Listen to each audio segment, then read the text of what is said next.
Welcome to the Yeah We Know podcast, part of the More You Knows podcasting network. You're in the ring of Jimmy, Chris, and Rod for night 2 of SummerSlam.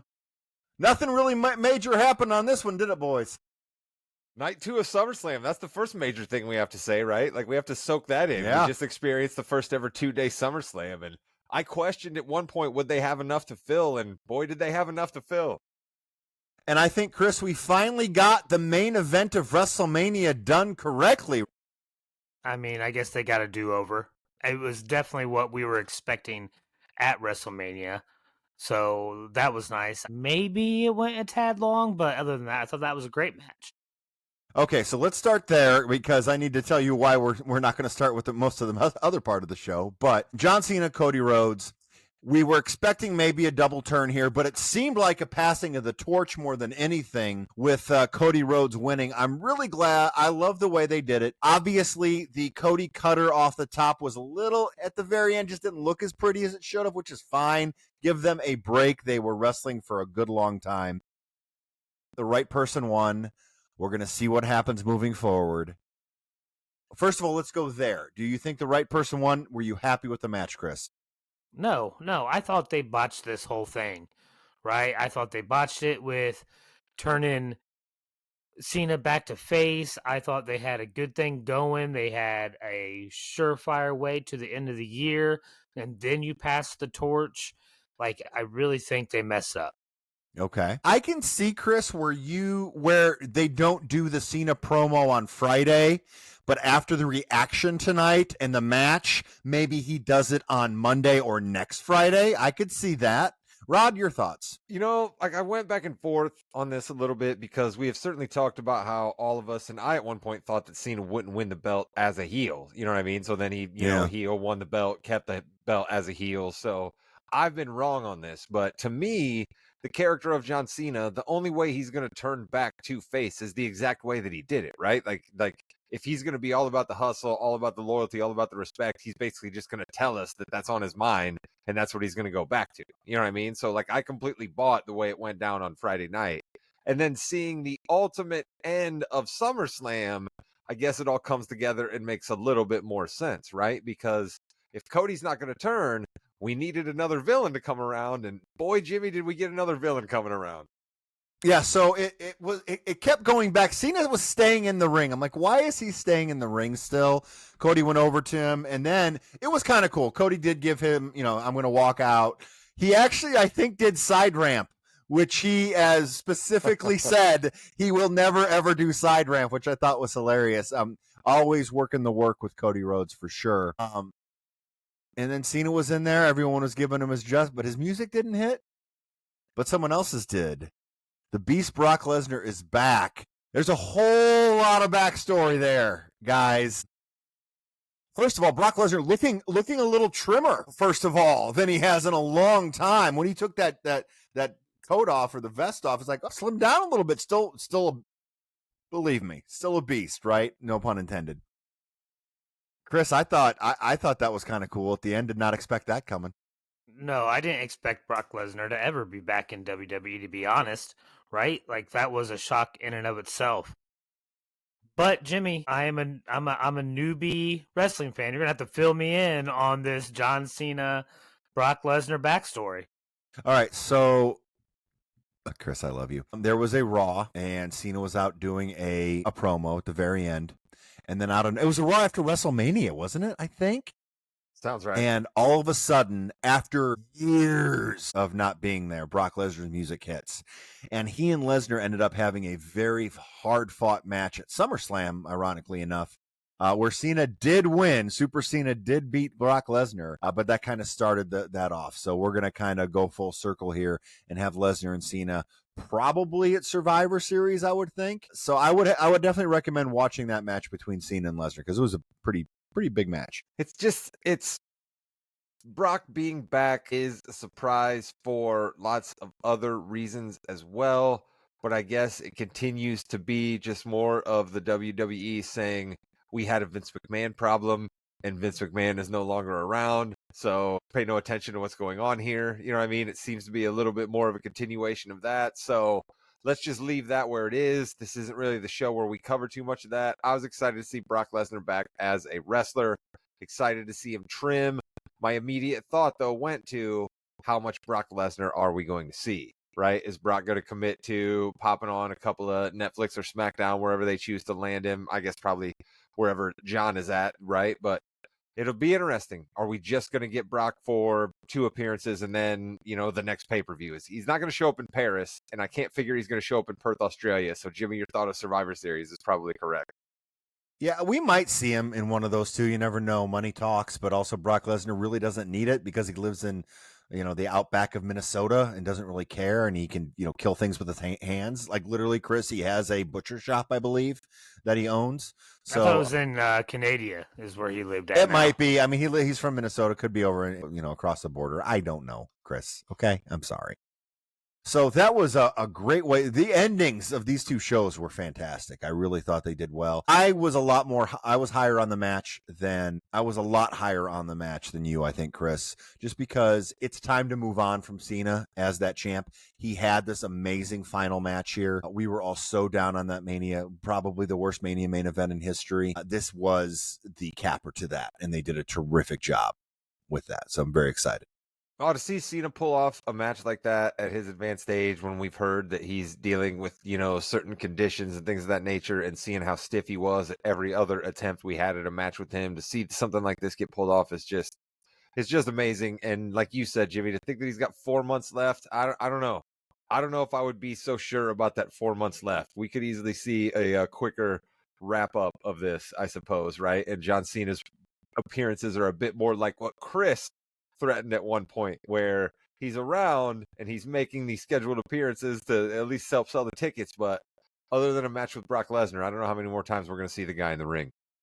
I think we have to figure out if John Cena and Cody Rhodes are going to tag team maybe against Brock Lesnar and somebody else. That usually doesn't work very well with Brock Lesnar being in a team. Maybe that can help with a couple of those matches, but he's going to be done in December. His final match is going to be in Boston. I was thinking it might be against The Rock. I thought that it might have been kind of a nice way to sew up everything. Doesn't look like that's going to be that direction, but you just never know. Still could be. We don't have to stretch the Brock out 4 months, so it still could be The Rock, but it will be interesting to see who does get that anointment of the final Cena match. Okay, so I had to do some family stuff today. I was able to watch a couple of the matches, but then we had a Jackson, who has made some appearances on our show, had a little golf cart accident. He's fine. The mailbox is not. So I missed 2 whole matches with that. The golf cart's fine, too, which is, one of those dad things. You get a call. It's not a good thing, but everything is fine now. So let's talk about I don't know who won. I don't know. I have no idea. I have not watched it. Don't know the results. Let's talk about Dirty Dom and AJ Styles for the Intercontinental title. No clue. All right. First of all, good match, bad match, Rod. I'm so excited. I have no idea. I'm gonna have to say average. I was hoping for a bit more out of AJ. He didn't disappoint me, but I was kind of hoping that like AJ would dig deep the way Cena dug deep, and I don't necessarily know that we got that. And I thought that the end was a bit formulaic to me. Chris, that doesn't sound like AJ Styles won the belt. This match was phenomenal.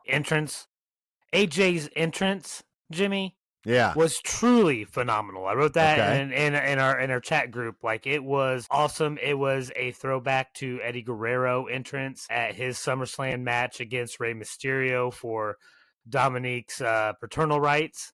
So wait a minute. You've never watched wrestling before, so I don't know. How do you know that? I can go back 20 plus years. I know some of that. All right. It was great. And further proving Chris's definition of new fan is incredibly flimsy and only fits whatever narrative he wants on this podcast. Dom also proved again that he is a genius in the ring. All right. So thank you for telling me who won. I'm assuming Dom won. Dom has the belt still. Dang it. Yeah, I was disappointed by that too, Jimmy. And here, Chris is not wrong about everything that he just said, But what I will say is I think your mileage on Eddie Guerrero tributes is starting to wane and wax these days, right? And for me, it's waning. Like, okay, how many people need to send tributes out to Eddie Guerrero, right? Like, You I've seen liked it. AJ doing the Eddie Guerrero dance. You loved it. Well, at least it kind of fit with what he's been doing, though. So I can see that where he's been, the cameraman, he's been a lot of different things. I can at least see that a little bit playing mind games with Dominic, but apparently AJ just didn't quite bring it this much, right, Rod? I just didn't feel like it. I thought that like we would see like you'd be like, oh yeah, this is AJ really giving it everything he's got, and it just you could tell that like they were like, okay, the next spot's gonna come up here, the next spot's gonna come up there, and I just think they were really, really worried about trying to stay on time because they knew that they were the match right before Cena and Cody. It's people underestimating Dom, and that's what keeps happening. AJ didn't take Dom seriously as a wrestler, and he is worse off for it. Okay, so then I have Solo and Jacob in the steel cage. I'm assuming Solo won. Am I correct in that? Yes, and it was the worst ending of the night. Honestly, it was Okay, the worst so ending of the did night. everybody come in and just beat up Jacob? I mean, is that what Yes. happened? Or Yes. They tried. Yes. No, what do you mean they tried? That's exactly how it happened. Tala hit the door that knocked out Solo or knocked out Jacob. We and then watched Solo him rolled out. rip handcuffs apart with his own muscles, but then gets taken out by a chain link door. Listen, it helps the fact that it's like a 3-foot long distance between the handcuffs. It's a little easier to break that than if it were actual handcuffs that are closer together. It was at least All right. a better spot than what happened in the Becky Valkyria match with that little snafu. Okay, let's talk about that because Lyra Valkyria is apparently a magician because she is the only one ever that can get out of zip ties. That's amazing. Did you notice that when she actually broke the zip ties at one point and had to fix them real quick in the ring? Yeah. It was way too obvious, and they should have just kept her at hand. But they had to be in there for another 5 minutes, though. Hey, she did a good job of trying to hide it. She did. I mean, on the floor there. I think it happened. Did it happen on the floor or happen in the ring? No, it happened in the ring. Happened in the ring where you saw she's like, and then had to put them back in. And then on the floor, she kind of twisted them up a little bit more. Yeah, she made it look like she was just doing some tomfoolery within the confines still of the said zip ties. Yeah. So overall, what were your thoughts on this? I thought it was a solid match, nothing spectacular. One thing I will say, way too many tables, ladders, chairs, everything in every single match, it seemed. I think they didn't put this card together correctly. There should have been, this match especially probably should have been on night one just because of the so much stuff going on in all the other matches. Yeah. All they had were Go ahead, street Chris. fights, triple threats, TLC matches, anything goes, cage. I mean, Yeah. it was every style of match all in one night. You're right. Too many foreign objects. We need to try to balance it out where like not every match is going to have foreign objects be involved. So you're absolutely right, Jimmy. And like, I think the other overall thing about the pay-per-view is I was ready to give them credit for not doing an incredible amount of near falls until we got to the final match of SummerSlam. And then Come I think the incredible on, amount, yeah. but I'm just saying, I think the incredible amount of near falls in that match is what made it feel like it was even longer than it actually was. But I also think it helped build a little bit, right? So I think it helped strengthen my point that we got to cut back on some of the near falls because then sometimes when you get near falls, they work and they build drama. It looks like she had a blade in her tights to cut him later. Oh yeah, because she was trying to cut him on the fire extinguisher or whatever later. Yeah. And Wade Thanks, Barrett Mark. said that was some sort of British SAS thing that they learned, and Cole got after him immediately on that. That's so funny. So Lyra loses though. Becky wins. It looks like Bailey is. Let's see. I was going back and forth on this one. Bailey actually hit Lyra, right? She did, But she was Didn't fighting want with to, but Becky. Did. Yeah, wanted to hit Yeah, Becky, so- hit Lyra. So Becky and Bailey and Lyra will have something maybe on on Raw, and then of course we'll go Bailey and Becky. So it's either going to be a tag or they're going to go against each other. Rod, I think you said go against each other, right? I'd like to see Bailey and Becky go after it, right? I'd like to see two titans of their stature be locked in a feud, right? Instead of Lyra, because I'm with Chris, right? Like, I don't want to put her down in this match, but like something just kind of still seemed off with me and Lyra, and I just wasn't totally there, and I don't want to completely just blame it on the zip ties. I think there's just like she just needs that little bit more seasoning. I'll say that she's better than Tiffy and Jade, who we talked about last night, but I think she needs a little bit of that seasoning. Got rid of the wings. Very key. Yeah, Very key. but she's still doing all the weird like let me look off into the distance and like duck down and put my hands up by my head when they're like doing the match card. Like just let the whole bird thing go completely. Got rid of the wings, now let the rest of it. Valkyrie. It's not bird. Whatever. It's horses. I don't know. The Wyatt. Okay, Candice LeRae. Yeah. Candice LeRae died today. Apparently, I think so. She and Chris. All kidding aside, I know you don't really follow, but in the indies and things like that, she really was hardcore. Did everything. They just have not figured out what to do with her, and I don't think ever will on the main roster. But this is something that only she would do, and she paid for it because that looked like it hurt a lot falling from that ladder. So, question, right? Is it better? Because as a Schneider type fellow, I understand aluminum ladders that don't break like that. They bend and crumple. Wouldn't it be safer for her to fall into an aluminum wrap ladder and have it crumple underneath her instead of just have it pre-made where it breaks and you already have these pre-made sharp edges that can do essentially more damage to her? See, I think the crumple could do more damage, though. I think the crumple could, because you don't know what's going to happen. There's a reason why we have crumple areas in our new cars, because it absorbs energy better and disperses it better. Yeah, I'm not. I honestly, you would know more than I would on that. So, listen, we need like a science corner drop right there. Yeah, that was no some hardcore kidding. science shit. That was good stuff. Well, either way, that was a hell of a bump she took. That's for sure. And then, of course, we had the 4-way jump off the top rope, do something stupid bump. That Phoenix looked beautiful. That frog splash was amazing. You know, Loomis kind of did his leg drop. He kind of went butt first on his stomach. That was trouble. So the Wyatt Six wins.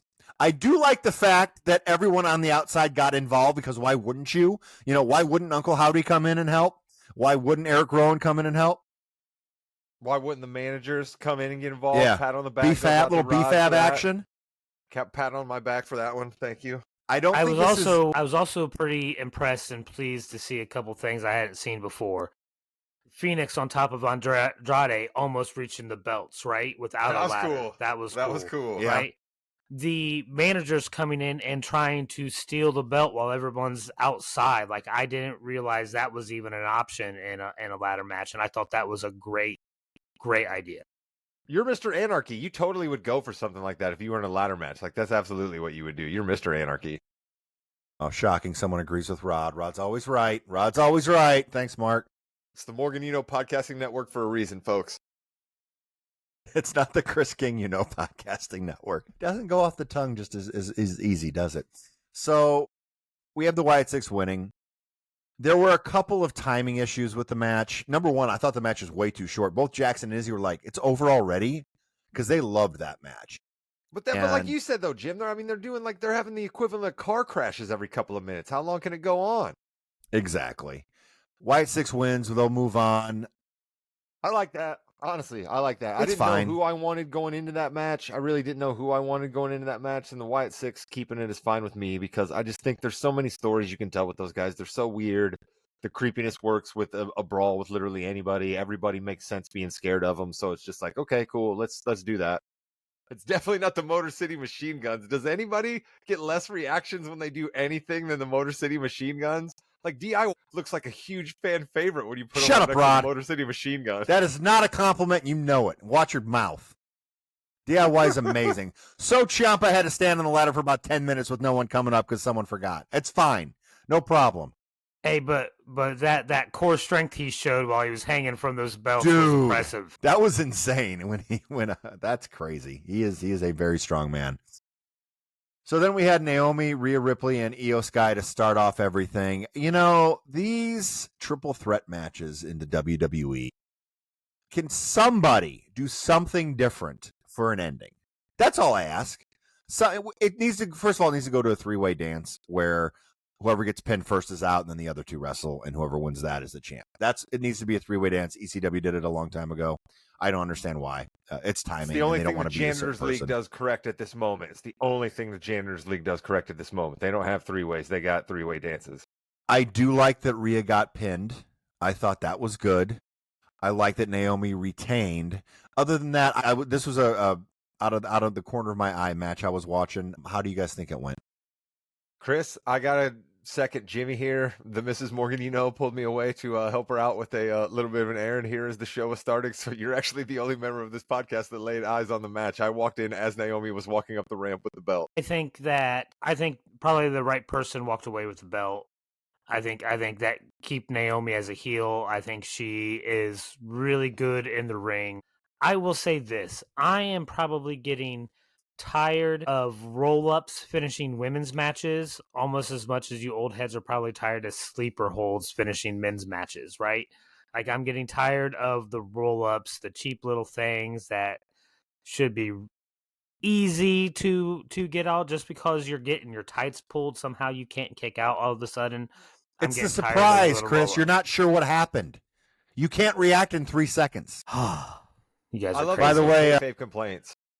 By the way, Crippler did mention that Carmella won Money in the Bank match that way. Yes, James Ellsworth, who was her manager at the time, grabbed the belt and just dropped it on her, and she won the Money in the Bank. That sounds like a Carmella thing to do. That sounds so Carmella. I like that. Yes. So overall, night 2 better than night 1? I don't think so, but I mean, I'm a Seth Rollins, Charlotte Flair guy, so I'm not biased here. I don't know if I can pick a better night. I think they were both equally good.